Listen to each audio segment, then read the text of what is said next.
Time to get to know Kamala Harris a lot better today. The polling numbers are mixed right now, but it appears she's tightened the race from where it was when Joe Biden was still hanging on to the idea of getting a second term. But it looks like the majority of polls, except for a big outlier from Bloomberg, show Donald Trump maintaining a lead that takes us back to about where the race was 3 or 4 months ago, with Trump holding a narrow but steady lead. The outlier from Bloomberg shows Harris with an 11-point lead in Michigan, for example. It didn't go from Trump leading by 2 to Harris leading by 11 in 2 days. All right, so the Bloomberg polls we're just going to throw out. We talked to pollsters last night. They say it's just not possible. Meanwhile, there's no question that Harris has shed that weight and has picked up a couple points. The media has gone from considering her someone who could never win to someone that is the greatest politician and potential leader in the history of the American Republic. Yeah, she's transformational. So I want to dig deeper today, share with you Kamala in her own words, and let you know that as soon as she starts taking questions, which she is yet to do, this thing is going to swing back. That's what I think. Look, she hasn't taken a press conference yet. She hasn't met with the press. It's been a week and a half, but she will get the benefit of the Democrat National Convention and her selection of a running mate, which I thought was going to be Governor Josh Shapiro of Pennsylvania, but now looks like it could be the governor of Kentucky, Andy Beshear.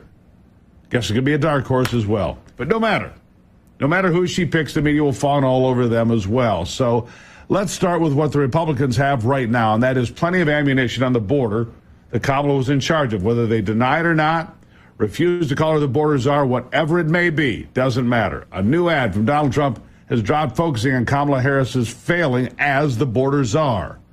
Here's an example of what's to come. I'm Donald J. Trump, and I approve this message. This is America's border czar, and she's failed us. Under Harris, over 10 million illegally here. 250,000 Americans dead from fentanyl. Brutal migrant crimes. And ISIS now here. Do you have any plans to visit the border? You haven't been to the border. And I haven't been to Europe. I mean, I don't understand the point that you're making. Kamala Harris failed. Weak, dangerously liberal. Yeah, dangerously liberal. Failed. Weak, dangerously liberal. Now, of course, she is denying she was ever the border czar. And the compliant media parroting the same lines over and over again, of course, despite the fact that those same outlets, those very same outlets, called her the border czar for 4 years. Look, I don't know, I just work here. Such is the nature of a dishonest media. I mean, they don't care. They will change history to help their left-wing buddies. It's crystal clear. Has been for a long time, my entire life, in fact. Yet, these are the kinds of things that everyone already knows. It becomes very hard to run away from. And not only was Kamala in charge of the wide open and dangerous border, she was all for it.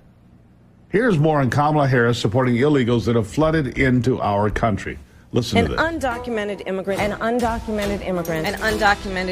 is not a criminal. These are God's children. These aren't just throwaways. Your immigrant status, whatever it is, does not, in our mind's eye, designate you as a criminal. I support our sanctuary law. Abolish ICE. So we need to probably think about starting from scratch. It is wrong to deport 11 million people. Deal with the problem. We have 11 million people here who need a pathway to citizenship. Finally fixing our system so that we can give people a path to citizenship. I am not for a wall. A wall should not be confused with border security. To suggest that we have to build a wall because there are terrorists who are trying to invade the country. It couldn't be farther from the truth. Raise your hand if you think it should be a civil offense rather than a crime to cross the border. Is the situation to any degree a result of signaling from the Biden administration? No, the answer is no. Kamala Harris is inspiring. And yeah, I am radical. I do believe that we need to get radical. She's prepared right now to do this job. She's prepared to be commander-in-chief. And yeah, I am radical. We need to get radical. Time to get radical.